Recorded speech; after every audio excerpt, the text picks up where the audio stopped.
인류는 그 평생을 죄와 사망의 지배 때문에 고통을 받으면서 살았습니다. 그 이유는 뭐냐면 본래 인류의 조상이었던 아담과 하와는 죄가 없는 완전한 순결한 상태였고 그 다음에 사망이 없는 영생하는 존재였습니다. 그렇게 만들어졌던 존재인데 사단에게 속아서 선악과를 먹고 난 이후에 두 가지 고통이 따라왔습니다. 그것은 뭐냐면 죄라는 것이 따라왔고 그 다음에 그 대가로 사망의 지배를 받게 되었습니다. 이 두 개의 고통이 인류에서 가장 큰 어려움이 있기 때문에 세상의 모든 사람은 이 두 개의 문제를 해결하고자 애를 썼습니다. 그것을 애쓰기 위해서 만든 것이 뭐냐면은 종교라는 것입니다. 그래서 세상의 모든 종교는 자세히 들여다보면 두 개의 핵심이 있어요. 자기의 소원을 비는 것도 있고 여러 가지가 있는데 그것은 부수적인 거고 가장 핵심은 뭐냐면은 죄를 사함받는 것. 그 다음에 죽음의 문제를 어떻게 할 것인가. 이 두 개가 가장 중요한 종교의 질문입니다. 그래서 제가 인도에 갔을 때 보니까 참 희한한 장면이 겐지스강에서 벌어집니다. 저는 배낭여행을 중국 텐진에서부터 시작해서 대중교통을 이용해 가지고 계속 히말라야 산을 넘어서 인도까지 가본 적이 있습니다. 저는 그때 가면서 본 게 뭐냐면은 사람들은 어떻게 사는가, 도대체 어떻게 사는가. 두 번째는 사람들은 무엇을 믿고 종교를 믿는가, 이것을 관찰하면서 갔어요. 갔는데 희한한 거는 이 텐진에서부터 내려서 보면은 불교가 있는데 한국의 불교하고는 달라집니다. 한국의 불교는 이렇게 무채색의 그 건물 자체도 그렇고 화려하지 않잖아요. 옷도 이렇게 그 회색이고 이렇게 차분한데 중국 땅에 딱 도착하는 순간 불교가 화려해지기 시작해요. 그리고 힌두교하고 막 조금씩 섞이기 시작합니다. 거기에 가면 일부러 절에를 갑니다. 목사가 절에를 가는 게 이상하지만 제가 그걸 목표로 하고 봤기 때문에 가서 보면은 다 엎드려서 이 절에 가면은 이 대웅전에 딱 엎드려가지고 딱 그것도 일어나고 계속 합니다. 그 의식이 뭔가 하면은 자기 죄를 사함받는 거예요. 회개하고 자기가 잘못한 것을 자복하고 하는 거. 그 다음에 또 절에 가면은 죽은 자들을 위한 행사가 있습니다. 49제. 49제는 뭐냐면 사람이 죽으면 이제 불교의 교리예요. 기독교 교리가 아니고 사람이 죽으면은 이 땅에서 영혼이 떠돌다가 그 다음에 49일 되는 날 이 땅을 떠나서 이제 극락에 갈지 다시 인생으로 오는지 아니면 지옥에 가는지 결정되는 그 순간이 49일자라는 거예요. 그래서 이 49일이 되는 것은 굉장히 중요합니다. 불교에서 49제가.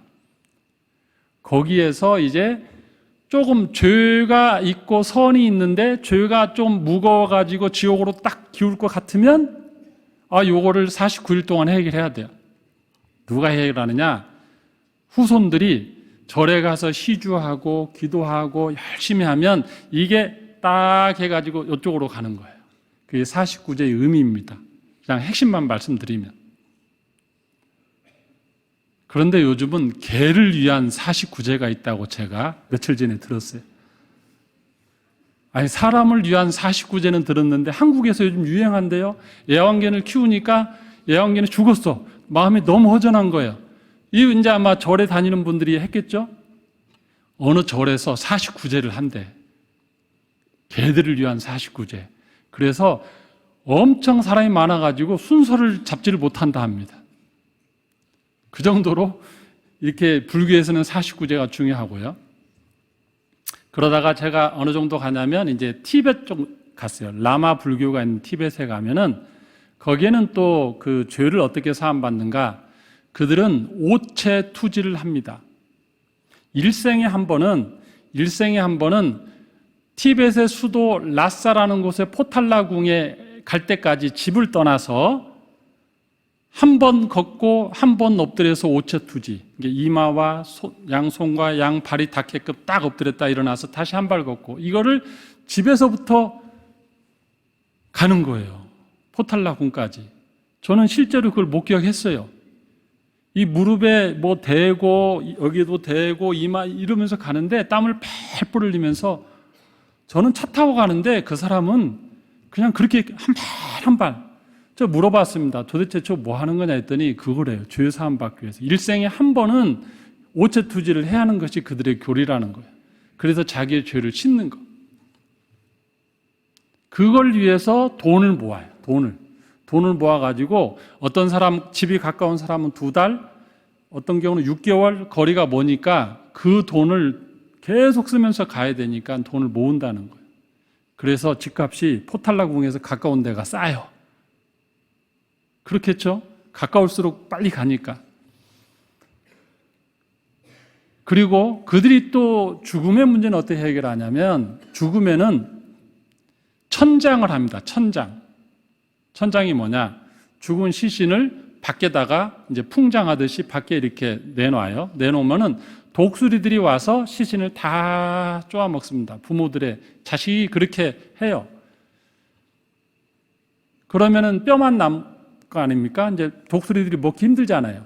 그럼 어떻게 하느냐? 다시 또 그거를 회수해 가지고 도끼로 다 조사해요. 좀 죄송합니다. 오늘 징그러운 얘기해서 종교 얘기하는 거예요. 다 조사. 그래서 새가 먹기 편하게 참기름도 뿌리고 뭐 이렇게 해서 새들이 좋아하는 거 하면은 그 뼈까지 다 먹어요. 그리고 새가 하늘을 이렇게 쫙 독수리가 날아가면 그게 천장입니다. 화장이 아니고 천장. 매장도 아니고. 그렇게 하는 이유는 우리 아버지의 영혼이 드디어 하늘로 올라갔다. 영생한다. 그렇게 해결합니다. 히말라야 산 넘어가면 이제 불교하고 이 티베트 불교하고 섞이다가 이제는 힌두교하고 막 섞이기 시작해요. 갑자기 불상에 손이 막 여러 개 나오기 시작합니다. 인도에 가면 그들은 죄를 어떻게 해결하는가? 그들은 겐지스 강에 들어가서 목욕하는 것을 죄를 씻는 의식으로 합니다. 겐지스 강 가면 굉장히 더러워요. 우리 한강, 남한강, 북한강은 정말 깨끗한 거예요. 그들이 겐지스 강에 사람들이 아침이면 해 뜰 때 동쪽을 보면서 쫙 나와서 물에 들어갑니다. 그리고 완전히 푹 들어갔다 나오는데 저는 발도 담그기 싫은데 그들은 들어가서 탁 와서 막 굉장히 그 성스러운 모습으로 나와요. 죄 사함을 받는 겁니다. 죽음의 문제는 어떻게 해결하는가? 힌두교. 그들의 죽음의 해결 방법은 겐지스 강에 자기가 죽은 시신이 화장해서 그 뼈가루가 뿌려지는 거. 그게 그들의 영생입니다. 그래서 테레사 수녀가 그 겐지스 강 강가에 있었던 거예요. 그래서 힌두교들은 최고의 죽을 때 그 좋은 게 뭐냐면 우리는 뭐 좋은 요양병원, 요양원에 있다가 죽는 거잖아요. 근데 그들은 겐지스 강이 보이는 데서 있는 거예요. 죽을 때를 맞이해. 그러면서 밑에서 사람들이 자기를 데려가서 겐지스 강에서 자기 몸을 씻겨주고 그 다음에 자기 먼저 죽었던 동료가 거기서 화장해서 타는 것을 보는 거예요. 그거를 이상하게 보지 않아요. 왜냐하면 그것은 지금 영생을 얻기 위한 과정이니까. 제가 화장하는 것도 봤어요. 제가 또 관찰을 그런 걸 또 봅니다. 옆에서 가만히 보니까 좀 있으면 빵 하고 터지는 소리가 나요. 뭔지 아세요? 이 복부가 화장하면 갑자기 퍽 하고 터지고 좀 더 큰 소리는 두개골이 터질 때 빵 하고 다들 좀 분위기가 어쨌든 그들의 종교니까 그러고 나면 좀 타다가 보면 발목이 손목이 저쪽 끝에 있는 건 떨어져 갖고 굴러면 같이 태우는 사람이 태우고 이렇게 해서 그들은 영생을 향해서 가는 거예요. 죄 문제를 해결하고. 제가 그걸 보면서 야, 우리 기독교가 탁월하구나. 세상의 종교 죄를 해결하고 죽음을 해결하는 방법들을 다 봤는데 불경이나 뭐 그런 그들의 경전을 보지 않아도 그냥 딱 드러난 거 이 2개의 사건들만 딱 봐도 우리 기독교가 탁월하다. 그들은 교주가 죽음을 극복하지 못했어요. 마호메트의 무덤이 있고 그 마호메트의 무덤을 방문하는 것이 성지순례예요. 그들은 일생에 이슬람들은 일생에 또 마호메트 무덤을 또 가야 되는 또 그 순례길이 있고 불교에 가면 부처의 무덤이 또 성지순례 코스고, 또 중국에 가면 공자의 사당이 있고, 그 무덤에 가야 또 그들의 유교는 또 그렇고, 모든 종교가 다 교주의 무덤이 있습니다. 근데 우리 기독교만은 시신도 없고 무덤이 없습니다. 왜냐하면 부활하셨기 때문에. 기독교는 인류의 이 두 가지 문제를 해결했습니다. 죄의 문제와 죽음의 문제. 사망 권세, 죄의 권세를 깨트린 종교가 기독교입니다. 그걸 위해서 예수님이 이 땅에 오신 거예요. 성경 말씀 볼까요? 로마서 10장 9절 모니터에 보면 나옵니다. 로마서 10장 9절. 우리가 구원을 받는데 두 가지를 믿어야 구원을 받습니다. 로마서 10장 9절 같이 한번 읽겠습니다. 시작. 네가 만일 내 입으로 예수를 주로 시인하며 하나님께서 그를 죽은 자 가운데서 살리신 것을 내 마음에 믿으면 구원을 얻으리라. 구원을 얻는 조건이 두 가지가 있습니다. 첫 번째는 뭡니까? 예수를 주로 시인하며. 예수를 주로 시인한다는 건 뭐냐면 십자가 사건입니다. 예수의 이름의 뜻이 무엇입니까? 자기 백성을 죄 가운데서 구원하심이라. 예수님이 십자가에서 달리신 것이 죄를 해결하는 방법이었어요. 예수님이 십자가에서 마지막으로 외친 말씀 중에 하나가 테텔레스타입니다. 그것은 물건값을 다 치루었다, 죄값을 치루었다는 뜻이에요. 그 테텔레스타이는 6월절 날에 사람들이 6월절 양을 사올 때 물건을 사고 그 다음에 돈을 주면서 외치는 말이 테텔레스타이, 나 돈 다 줬다, 그거예요. 예수님은 인류의 죄값을 십자가에서 다 해결했다, 그렇게 하시고, 그 다음에 그게 예수를 주로 시인하며, 그 다음이 하나님께서 그를 죽은 자 가운데서 살리신 것을 내 마음에 믿으면, 죽은 자 가운데서 살아나신 것을 믿는 것이 또 부활을 믿는 거예요. 그러니까 기독교의 핵심 교리는 두 가지입니다. 십자가를 믿고 부활을 믿는, 이 두 개를 믿는 것이 구원의 방편입니다.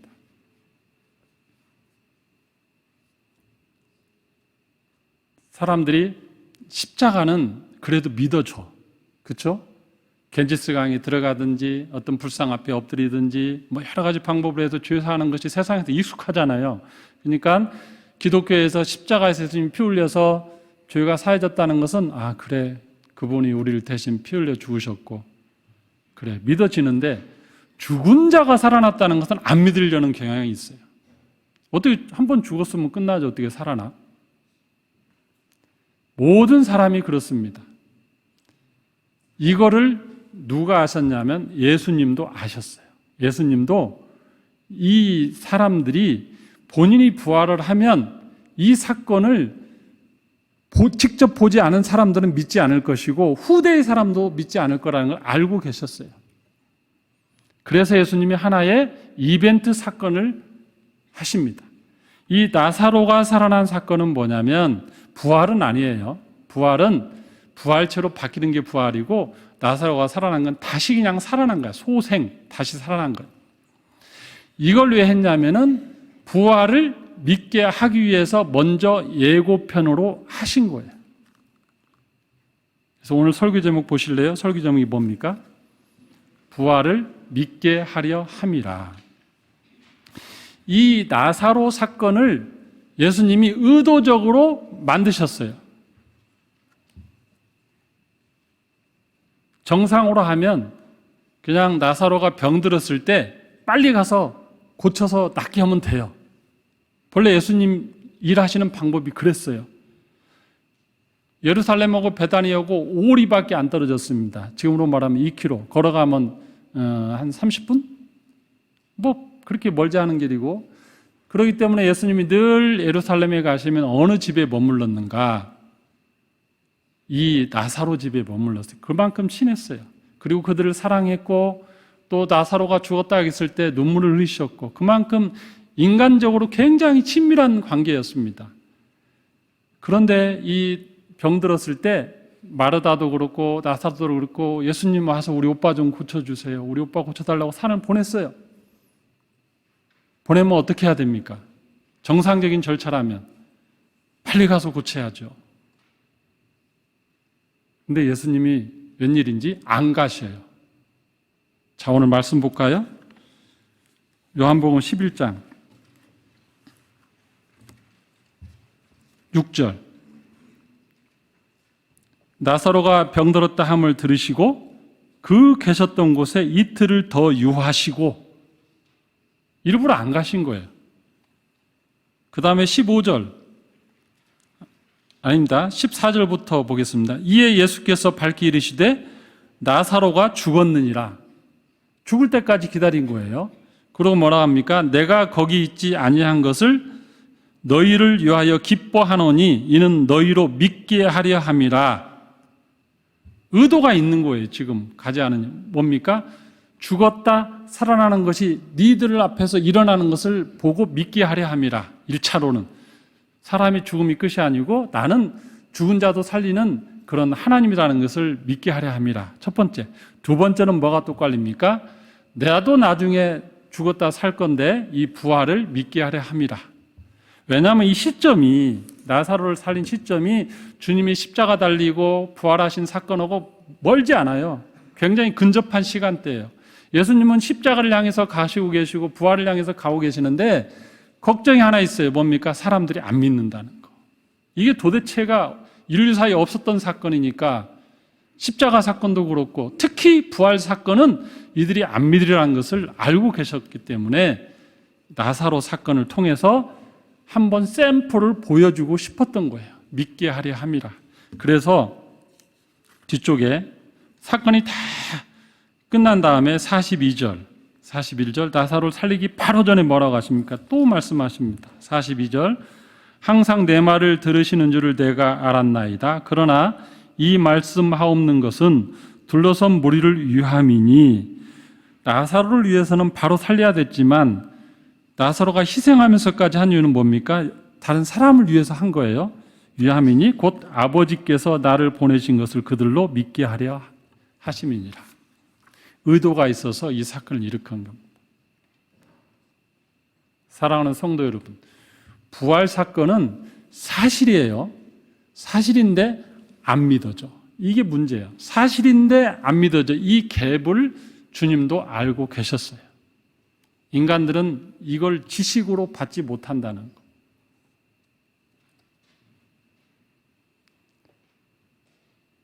부활체를 믿지 않습니다. 예수님이 부활하셔서 제자들과 같이 음식을 먹고 마시고 한 것을 믿지 않아요. 그 다음에 예수님이 벽이 있는데 통과해서 들어오신 것도 믿지 못하겠어요. 근데 예수님의 그 행적을 보면, 부활하신 분을 보면은 육체도 되고 또 벽을 통과하는 것 보니까 천사와 같은 그런 것도 있고, 제가 편의상 이걸 용어를 한번 만들어 볼게요. 천사가 가진 보이는 그 시각을 영체라고 하겠습니다. 영적인 존재니까. 그냥 여기 육이고, 육체의 기능도 있고 영적인 것도 두 개가 합성된 이 부활체, 사람들의 상식으로는 도저히 이해는 안 돼요. 근데 현상은 벌어졌어요. 현상은 생겼어. 지식으로는 안 돼. 인류의 지식으로는. 그러니까 예수님도 답답해서 나사로 사건을 통해서 한번 샘플을 보여준 겁니다. 성도 여러분, 고전 물리학에서는 부활체에 대해서 설명을 할 수 없습니다. 근데 양자역학에서는 부활체에 대해서 설명이 훨씬 쉬워요. 아마 여기 계신 분들은 다 지금 고등학교 때까지 배웠던 그 물리학의, 고전 물리학의 사고의 지평까지만 계십니다. 근데 요즘 나오는 양자역학의 세계까지 들어가면은 부활체가 오히려 훨씬 더 과학적이에요. 양자역학을 설명하려면 너무 길기도 하고, 설명해도 못 알아듣고 설명하는 저도 모르고 그래요. 왜냐하면 파인만이라는 사람이 이 양자역학에 대해서 말할 때 양자역학을 다 이해했다고 한 사람은 거짓말이다. 양자역학은 이해할 수가 없다. 그러나 양자는 있다. 이 부활 사건하고 똑같죠? 사건은 있는데 이해는 안 되는 거예요. 이 양자역학까지 가기 전에 아인슈타인이 상대성 이론으로 그 노벨 물리학상 받은 게 아니고, 아인슈타인은 광전자가 입자다. 빛은 입자다는 걸 가지고 노벨상을 받았고, 또 닐스 보어라는 사람은 또 현상을 보니까 이게 전자가 꼭 입자만 아니네, 파동이네. 그래서 닐스 보어라는 사람 파동이라는 이론을 가지고 노벨상을 받았어요. 둘 다 있다는 거예요. 입자도 되고 파동도 되고. 우리 예수님은 육체이면서 영체이면서 동시에 있는데 고전 물리학에는 해결이 안 되는데 양자역학에서는 오히려 설명이 쉽습니다. 한 가지만 예를 들어 드릴게요. 제 취미생활 가운데 하나가 또 물리학이니까 하나만 더 드리면, 파장을 내는 공식이 있습니다. 모든 물체는 파장이 있어요. 사람도 그렇고 산소든 수소든 철이든 다 고유의 파장이 있습니다. 파장 내는 공식이 람다는 mv분의 p입니다. 고전 물리학의 기본은 F는 ma, 뉴턴이 만든 F는 ma. 근데 양자역학 이쪽으로 현대 과학으로 가면 람다는 mv분의 p. 그러면 이 산소의 파장을 구하는 게 있는데, 산소가 입자입니다. 그죠? 입자예요. 전자, 원자, 분자 할 때 입자예요. 근데 이것이 극도로 작아지면 파동이 되고 극도로 속도가 없어지면 파동이 돼요. 분자와 분자끼리 서로 섞이지 않는데 극도로 질량이 작아지거나 극도로 속도가 없어지면 섞여요. 이렇게 분자끼리 섞여 막 뚫고 지나가요. 우리가 공기중을 뚫고 지나가듯이, 우리 예수님이 벽을 뚫고 지나가듯이 파동으로, 소리로 다 통과해요. 그게 람다 공식입니다. 예를 들면 산소의 그 파장을 구하려면 산소 파동 람다는 mv니까 m이 최소한으로 가면, m이 질량이거든요. 그 정도는 아시죠? m이 질량이니까 최소한으로 가다 보면 입자가 파동이 돼버리고, 그러면 근데 산소의 분자는 m은 정해져 있잖아요. 더 이상 줄어들지 않잖아요. 그러면 뭐를 하냐면 이번에는 v를 줄이는 거예요. v. 속도가 최소한으로, 속도가 어느 정도까지 줄어드냐, 정말 인간이 생각하는 이론의 범위까지 줄어들어요. 그것을 속도를 줄이면 어떻게 줄이냐면 빛으로 가둬요. 빛으로 가둬갖고 최소한의 속도가 되면 이제는 분자가 입자가 아니고 파동으로 바뀌어서 막 지들끼리 섞여서 통과하고 막 그래요. 자, 이 정도까지 오고 다시 오겠습니다. 부활절날 갑자기 머리 아픈 얘기에서. 부활체는 고전 물리학에서는 설명이 안 되지만 양자역학에서는 오히려 설명이 쉬워요. 육체이면서 영체, 입자이면서 파동. 지금 여러분들은 이제는 아날로그와 디지털의 경계선을 넘어가고 있어요. 인간과 인공지능의 세계를 넘어가고 있고요. 지금 세상이 바뀌고 있습니다. 왜 미국이 지금 저렇게 중국을 두드려 잡단 말이 좀 그런가? 아무튼 막 무역 보복하고 하지 않는 이유가 하는 이유가 뭐냐면 조금만 늦으면 더 이상 못 잡겠거든요. 그래서 미국이 반도체를 가지고 더 이상은 5나노 이상 밑에는 그쪽 수출하지 마라, 잡아요. 전기자동차 중국이 너무 앞서가니까 저걸 놓치면 우리가 앞으로 패권을 놓친다 하니까 중국의 제품은 세금 왕창 때리고 나머지는 보조금 주고, 반도체 공장 미국에 지어라. 세 번째가 뭡니까? AI. 중국이 빅데이터를 가지고 모든 사람을 안면인식하면서 발전하니까 이거 놓치면은 나중에 전쟁에서 지거든요. 군사무기가 되면. 그래서 AI도 못하게 하고, 엔비디아라는 AI 칩을 만드는 생산하는 회사의 제품은 중국에 수출하지 못하게 하고, 네 번째가 뭐냐면 양자 컴퓨터예요. 양자 컴퓨터가 만약에 또 패권이 이미 중국에 넘어갔는데 저걸 다시 가져오지 않으면 나중에 안 된다. 양자 컴퓨터를 이제 설명은 안 하겠습니다. 자, 양자 컴퓨터는 이미 있어요. 양자역학의 원리를 가지고 양자 컴퓨터를 해서 그걸로 하는 겁니다. 슈퍼컴퓨터보다 수천 배 빠른, 수천만 배 빠른. 결론으로 갈게요. 양자 컴퓨터도 있고 레이저도 있고 이 모든 게 양자를 응용해서 제품도 막 나오는데 양자를 이해는 안 돼요. 아까 제가 설명했던 파인만이 양자를 다 이해했다고 한 사람은 이해 못한 거다 할 정도로. 이해는 안 되는데 양자의 세계는 있고 현상도 있고 제품을 응용해서 모든 게 지금 나오고 있고 양자 컴퓨터까지 만들고 있습니다. 여러분, 부활은 있는데 설명은 안 돼요. 부활은 실제 하는데 인간의 지식으로는 설명이 불가한 거예요. 그렇다고 해서 없는 게 아닙니다. 예수님의 고민도 그게 있었어요. 분명히 부활에 대한 것을 분명히 본인은 할 수 있고 죽은 자도 살릴 수 있고 본인이 부활했는데 인간은 안 믿는다는 거. 그래서 이 나사로 사건을 통해서 그래도 이 사건을 주셨다. 여러분, 부활은 개인적으로 믿는 겁니다. 개인적으로. 각자가 믿는 거예요. 지식으로 믿는 게 아니고 이론으로 믿는 게 아니고 각자가. 저 같은 경우는 부활을 빗대 하나님의 영광의 임재 가운데 주님이 찾아왔을 때 제가 안 믿을 수가 없었어요. 이 땅에 드러나는 현상이 아닌 하나님의 광명한 임재 가운데 저를 찾아오셨고 주님의 음성을 들었을 때 그냥 저절로 부활이 그냥 믿어졌어요. 이건 개인적인 사건입니다. 스탠포드라는 상원의원이 미국에서 스탠포드 대학을 세웠습니다. 그 계기를 보면은 그의 사랑하는 아들이 되게 정말 젊었던 아들이 어느 날 갑자기 죽었습니다. 너무 상심이 커서 아무것도 못하고 있는데 갑자기 이분이 그 다음날 벌떡 일어나더니 다시 밝은 얼굴로 세상에 나왔습니다. 이유는즉슨 뭐냐면 그 전날에 이 아들이 꿈에 나타났는데 그냥 꿈이라고 하기에는 너무나 선명한 그 환상을 본 겁니다. 이 아들이 나타나서 뭐라고 하냐면 아버지 슬퍼하지 마세요. 아버지 저는 부활하신 예수님 옆에 지금 제가 있어요.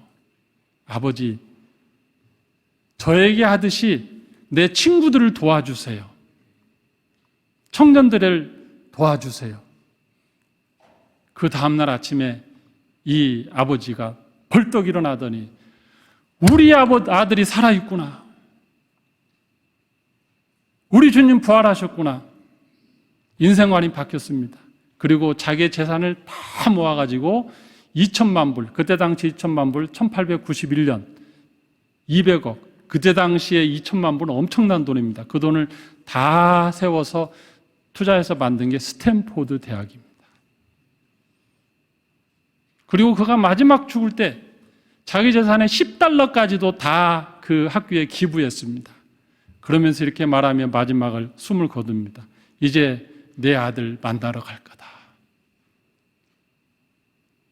부활하신 예수님 옆에 있는 내 아들 만나러 갈 거다. 사랑하는 성도 여러분, 기독교는 죽음 앞에 지는 종교도 아니고 죄 때문에 좌절하는 종교도 아닙니다. 우리 주님이 십자가에서 죄의 권세를 깨뜨렸고 부활하셔서 사망 권세를 깨뜨렸고 우리들이 믿든지 않든지 이해가 되지 않든지 역사적 사실로 사건을 이루셨습니다. 아멘. 그 부활하신 예수님을 나의 주님으로 고백하시길 바랍니다. 기도하겠습니다.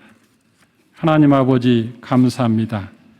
우리 주님 죽은 자를 살릴 수 있는 능력이 계셨고 또 스스로 부활할 수 있는 능력이 있었음에도 불구하고 인류의 모든 사람들은 죽음의 공포와 죽음의 권세에 아직도 눌려 있어서 부활을 믿지 않고 있습니다. 그러나 아버지 하나님, 우리가 나사로 사건을 통해서 주님 부활하신 사건을 통해서 성경 말씀을 통해서 우리의 믿음을 통해서 부활 사건이 믿어지게 하시니 참으로 감사합니다. 주님의 부활이 나의 부활 되게 하시니 참으로 감사합니다. 하나님 아버지, 믿음으로 고백하며 하나님을 향하여 걸어가는 저희들 되게 하여 주시옵소서. 부활 신앙으로 우리의 죽음을 뚫고 하나님의 보좌를 향하여 나아가는 저희들 되게 하여 주시옵소서. 지금은 우리 주님 예수 그리스도의 은혜와 하나님 아버지의 극진하신 사랑하심과 성령 하나님의 교통하심이